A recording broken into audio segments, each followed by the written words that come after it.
Math 20-3, volume and capacity of pyramids and cones. So taking the handout that matches with this, we're going to start off with, we're actually going to skip this first part with volume reference. We'll look at that tomorrow. But what I want to look at is the volume of the pyramids and the cones. So let's take a look at this picture. What can you tell me about the volume, or sorry, not the volume. What can you tell me about the pyramid and the prism? What do they have in common? Well, their heights look to be about the same. Their bases look to be about the same. It would be like this right here. There's my prism and my pyramid. They have the same height. And once I pick everything up, they have the same base. Take a look at the cylinder and the cone. Same thing. The cylinder and the cone. Their bases match up and their heights are the same. So we're going to use this and we're going to develop a formula for volume of cones and pyramids based on what we know about prisms and cylinders from what we just did previous. So I'm going to do a little demonstration here.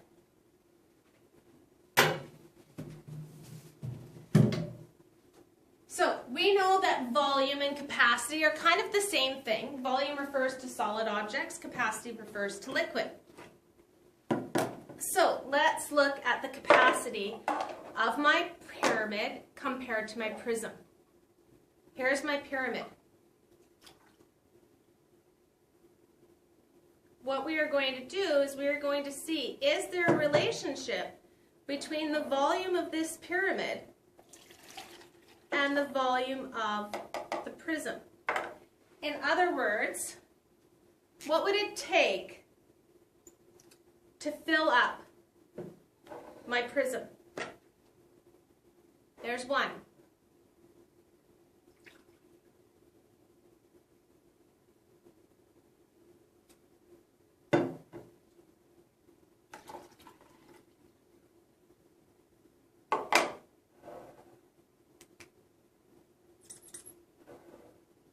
There's two.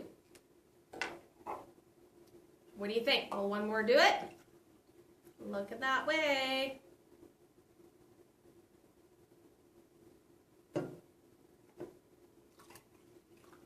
Without spilling all over the place. What have I shown? 3 of these equals 1 of those.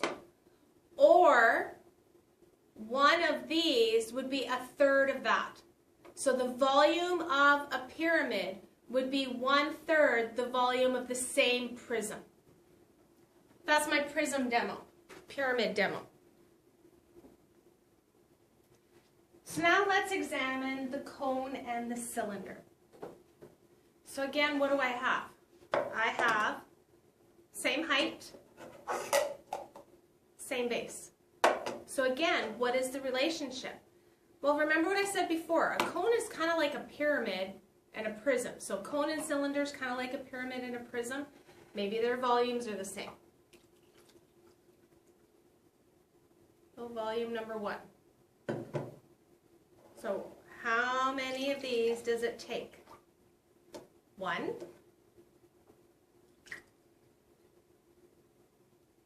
Let's see, before I add this one in.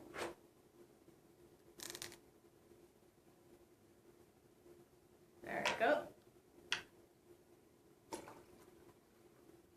2.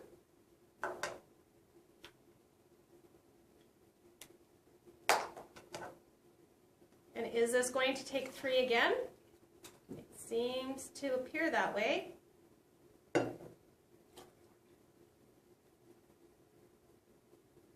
3. So again, now we've got the relationship. 1 cylinder is equal to 3 cones. 1 prism is equal to 3 pyramids. So now let's put this together to develop our formulas. So let's look at developing our formula. What did we say? We said that the volume of a cylinder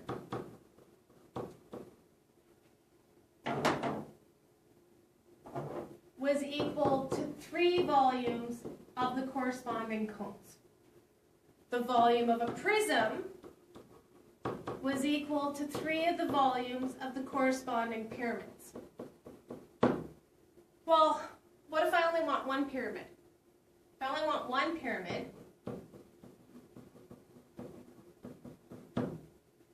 divide by 3. Divide this by 3, and I get 1/3 the volume of that prism.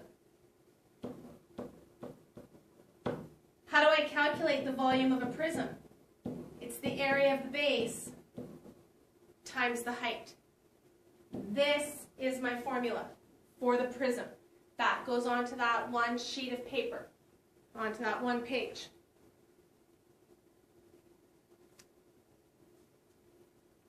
Then we have our cones. Well, if the volume of one cylinder equals 3 cones, then the volume of one cone would be 1/3 the volume of that cylinder. And again, we have a formula for the cylinder. The area of the base, which is a circle, pi r squared, times the height. This is the formula that goes on the second side of that chart. So it's these two charts right here.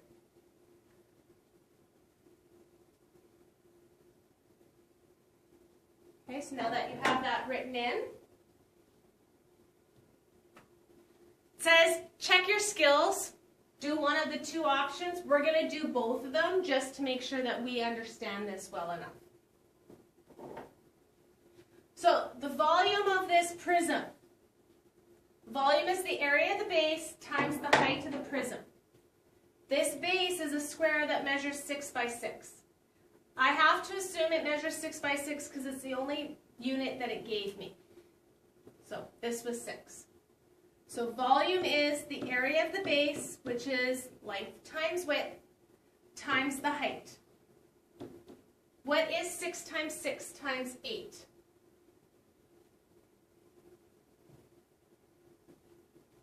$288 is correct. And that's 288 cubic centimeters. In my pyramid is the volume is 1/3 the area of the base times the height. So that becomes 1/3. The area of the base is a 6 by 6.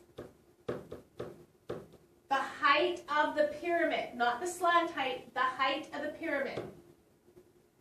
So when I put this into my calculator, the 1/3, I can do this 2 ways. I can go 6 times 6 times 8 divided by 3. Or I can put 1 divided by 3 in brackets to give me my 1/3. When I do that, or I want you to take a moment to do that and tell me what you get for an answer.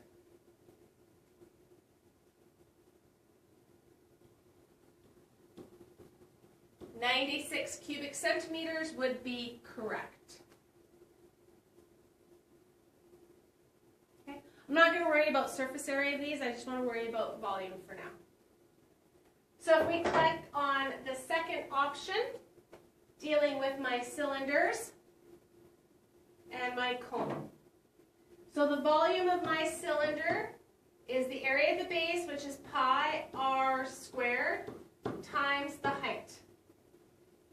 So put that into your calculator and tell me what you get. Round it to the nearest tenth. So to 1 decimal place,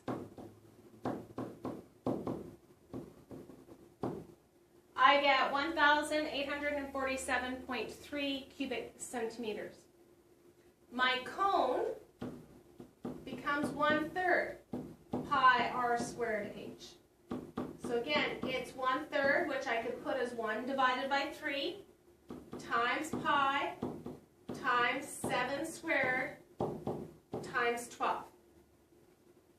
Which will give me 615.8 cubic centimeters. And if I took this number and I multiplied it by 3, I get close to this number. It won't be quite exact now because of my rounding, but it will be very close. So turn the page, and we just have a couple more questions to answer.